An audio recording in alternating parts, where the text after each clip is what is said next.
ಇವತ್ತು ನಿನ್ನೆ ನನ್ನ ಸಚಿನ್ ಫೋನ್ ಮಾಡಿ ನಮ್ಮ ಸುಮ್ಮನೆ ಸಚಿನ್ ಫೋನ್ ಮಾಡಿ, ಅಣ್ಣ ನಾಳೆ ನಮ್ಮ ಸಿನಿಮಾ ಟ್ರೈಲರ್ ರಿಲೀಸು, ನೀನು ಬರಬೇಕು ಅಂದರು. ಎಷ್ಟೊತ್ತಿಗಪ್ಪ ಅಂದೆ. 12 ಗಂಟೆಗೆ. ನಮ್ಮ ಚೇಂಬರ್ ಮೀಟಿಂಗು 12 ಗಂಟೆಗೆ ಇತ್ತು. ನಾನು ಅವ್ನಿಗೆ ಹೇಳಿದೆ ಫೋಟೋ ಹಾಕ್ಬಿಟ್ಟು. ಫೋಟೋ ಹಾಕ್ಬಿಟ್ಟೆ ಅವನು. ಯಾವಾಗ ಫೋಟೋ ಹಾಕ್ಬಿಟ್ಟು ಬರ್ತಾರೆ ಅಂದ ತಕ್ಷಣ ಅದರ ಅರ್ಥ ಬೇರೆ ಆಗಿಬಿಡುತ್ತೆ. ನಾನು ಆಮೇಲೆ ನಮ್ಮ ಅಧ್ಯಕ್ಷನ ಕೇಳಿಕೊಂಡು ಒಂದು ಅರ್ಧ ಗಂಟೆ ತಡವಾಗಿ ಬರ್ತೀನಿ ಅಂತಂದೆ. ನಾನು 12 ಗಂಟೆಗೆ ಇದ್ದೆ. ಆದರೆ ಇವತ್ತು ನಾನು ಹೊರಡಬೇಕಾಗಿತ್ತು. ಅದಕ್ಕೋಸ್ಕರ ನಾರಾಯಣಸ್ವಾಮಿ ಅವ್ರನ್ನ ಕ್ಷಮೆ ಕೇಳ್ತಾ ನಾನು ಮಾತಾಡ್ತೀನಿ. ನನಗೆ ಇಲ್ಲಿ ಮಾತಾಡೋ ಹಕ್ಕು ಜಾಸ್ತಿ ಇದೆ.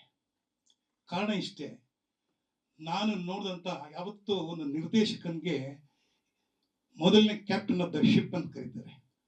ಅಂತಹ ಒಂದು ನಿರ್ದೇಶನವನ್ನು, ಜವಾಬ್ದಾರಿನ ಯಾವ ರೀತಿ ಹೊತ್ತಿದ್ದಾರೆ ಅಂತ ದಿನೇಶ್ ಬಾಬು ಬಗ್ಗೆ ನಾವು ಹೇಳೋ ಅಗತ್ಯನೇ ಇಲ್ಲ. ಅವ್ರಿಗೆ ಸಿನಿಮಾಟೋಗ್ರಾಫರ್ ಅವರು ತಮಿಳ್ನಾಡಲ್ಲಿ ಕೋಕಿಲಾ ಮೋಹನ್ ಜೊತೆ ಕೆಲಸ ಮಾಡ್ತಾ ಇರಬೇಕಾದ್ರೆ ಆಗಲೇ ಪರಿಚಯ ಆಗಿತ್ತು ದಿನೇಶ್ ಬಾಬು ಹಾಗೂ ಸುಹಾಸಿನಿ ಅವ್ರ ಜೊತೆ ಕೆಲಸ ಮಾಡ್ತಾ ಇರೋ ಸಂದರ್ಭದಲ್ಲಿ ದಿನೇಶ್ ಬಾಬು ಪರಿಚಯ ಆಗಿ ಕನ್ನಡಕ್ಕೆ ಬಂದ ತಕ್ಷಣ ಅವರು ಅನೇಕ ಉತ್ತಮವಾದ ಸಿನಿಮಾಗಳನ್ನ ಕೊಡ್ತಾ ಹೋದರು. ಅದು ವಿಷ್ಣುವರ್ಧನ್ ಜೊತೆ ಮಾಡಿದಂಥ ಸುಪ್ರಭಾತ ಇರ್ಬೋದು, ಲಾಲಿ ಇರ್ಬೋದು, ರಮೇಶ್ ಅರವಿಂದ್ ಜೊತೆ ಮಾಡಿದಂಥ ಅಮೃತ ವರ್ಷಿಣಿ ಇರ್ಬೋದು, ಅನಂತ್ ನಾಗ್ ಜೊತೆ ನಾನೇನೂ ಮಾಡಲಿಲ್ಲ ಅನ್ನುವ ಒಂದು ಕಾಮಿಡಿ ಸಿನಿಮಾ ಆಗಿರ್ಬೋದು, ಹೆಂಡತಿಗೆ ಹೇಳ್ಬೇಡಿ ಅದು ಕೂಡ ತುಂಬ ಚೆನ್ನಾಗಿತ್ತು. ಅದರಲ್ಲಿ ಕಾಶಿನಾಥ್ ಮಾಡಿದಂತ ಕಾಣುತ್ತೆ, ಸಂಕೇತ್ ಕಾಶಿ. ಯಾಕೆ ಈ ಮಾತು ಹೇಳ್ತೀನಿ ಅಂತಂದ್ರೆ, ಅವ್ರ ಜೊತೆ ಕೆಲಸ ಮಾಡುವಾಗ ನಾವು ಕಲಿಯೋದು ತುಂಬ ಇರುತ್ತೆ.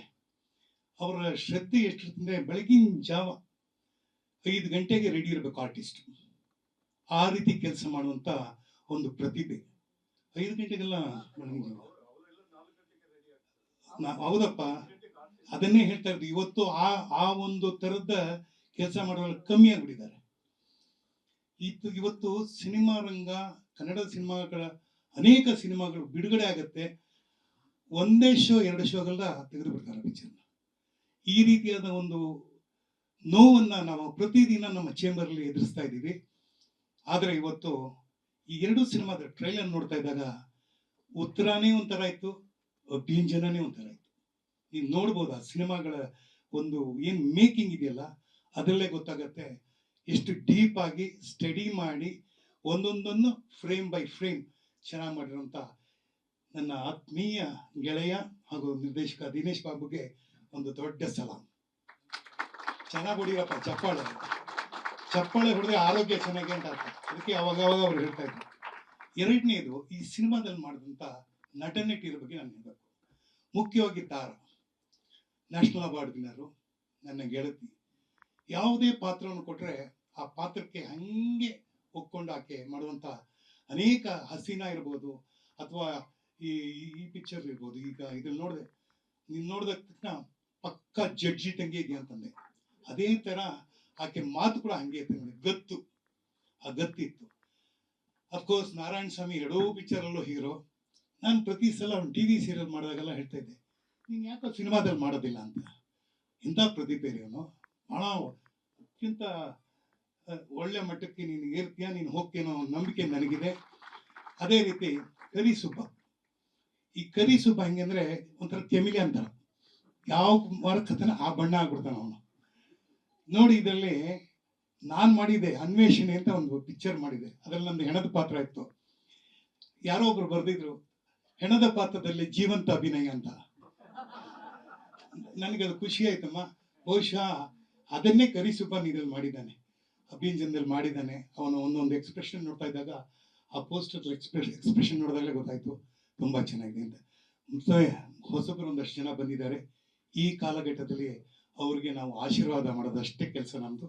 ಮುಖ್ಯವಾಗಿ ನಿಮಗೆ ಎಲ್ಲ ಮಾಧ್ಯಮದವ್ರಿಗೆ ಇವತ್ತು ಹೊಸ ರೀತಿಯ ಸಿನಿಮಾಗಳು ಬರ್ತಾ ಇದೆ. ಮೊದಲೆಲ್ಲ ರೀಲಿಂದ ಬರ್ತಾ ಇತ್ತು, ಆಮೇಲೆ ಅದು ಇದು ಡಿಜಿಟಲ್ ಆಯಿತು, ಈಗ ಕಂಪ್ಲೀಟ್ ಅದನ್ನು ಬೇರೆ ಥರನೇ ಥರ ಹೋಗ್ತಾ ಇದೆ. ಈ ಥರ ಎಲ್ಲ ಬದಲಾವಣೆಗಳಲ್ಲೂ ಕೂಡ 50 ವರ್ಷದಿಂದ ಸತತವಾಗಿ ಒಂದು ಚಿತ್ರರಂಗದಲ್ಲಿ ಕೆಲಸ ಮಾಡ್ಕೊಂಡು ಬರ್ತಾ ಇದ್ದಾರೆ ಅಂದರೆ ಅವ್ರಿಗೆ ನಿಜವಾಗ್ಲೂ ಶ್ರೇಷ್ಠರು ಅಂತಲೇ ಹೇಳಬೇಕು. ಹಾಗಾಗಿ Dinesh Babu sir, whatever you have done so far, I think you can still work for another 10 years easily. And ಯಾರೋ ಕೇಳಿದ್ರು ಈ ಸಿನಿಮಾದಲ್ಲಿ ನೀವು ಇದೀರಾ ಅಂತ. ಸರ್ ನೀವು ಹೋಗಿ ನೀವು ಯಾಕೆ ಸರ್ ತರದಿಲ್ಲ ನನ್ನ ಈ ಪಿಕ್ಚರ್ಗೆ? ಚೇಂಬರ್ ಈಗ 3 ತಿಂಗಳಿಂದ ಈ ಪಿಕ್ಚರ್ ಬಂದು ಒಂದು 2-3 ವರ್ಷ ಆಗಿರ್ಬೇಕಂತ ಕಾಣುತ್ತೆ. ಇರ್ಲಿ, ವಾಟ್ ಎವರ್ ಇಟ್ ಈಸ್.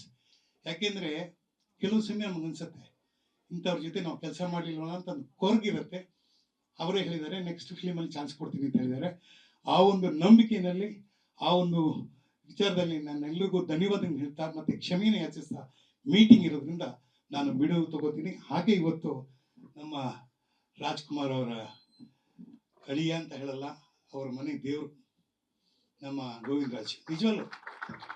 ಹಾಗೇನೆ ನನ್ನ ತಂಗಿ ಲಕ್ಷ್ಮಿ. ಪ್ರತಿ ಸಲ ನನಗೆ ಏನಾದರೂ ಒಂದು ವಿಚಾರ ಬಂತು ಅಂದರೆ ಅವರ ಒಂದು ಭಾವನೆ ಇದೆಯಲ್ಲ, ಅತ್ಯಂತ ಉತ್ಕೃಷ್ಟವಾದದ್ದು, ಬಹಳ ಶ್ರೇಷ್ಠವಾದದ್ದು. ನನಗೆ ಆ 2000ರಲ್ಲಿ ಅವ್ರು ಕಾಡಿಗೆ ಹೋದಾಗ ಅದು ಏನು ಥರ ಅನುಭವಿಸಿದ್ರು ಈ ಅಣ್ಣ, ನಿಜವಾಗ್ಲೂ ಅದೆಲ್ಲ ಒಂದ್ಸಲಿ ನನ್ನ ಕಣ್ಮುಂದೆ ಬಂದ್ಬಿಡುತ್ತೆ. ಆದರೆ ಬದುಕು ಬದಲಾವಣೆ ಆಗ್ತಾನೆ ಇರುತ್ತೆ. ಇವತ್ತು ಬಂದು ಅವ್ರು ಆಶೀರ್ವಾದ ಮಾಡ್ತಾ ಇದ್ದಾರೆ ಅಂದರೆ ಖಂಡಿತ ರಾಜ್ಕುಮಾರೇ ಆಶೀರ್ವಾದ ಮಾಡ್ದಂಗಿದೆ. ಆ ಒಂದು ಪ್ರೀತಿನಲ್ಲಿದೆ. ಸೊ ಎಲ್ರಿಗೂ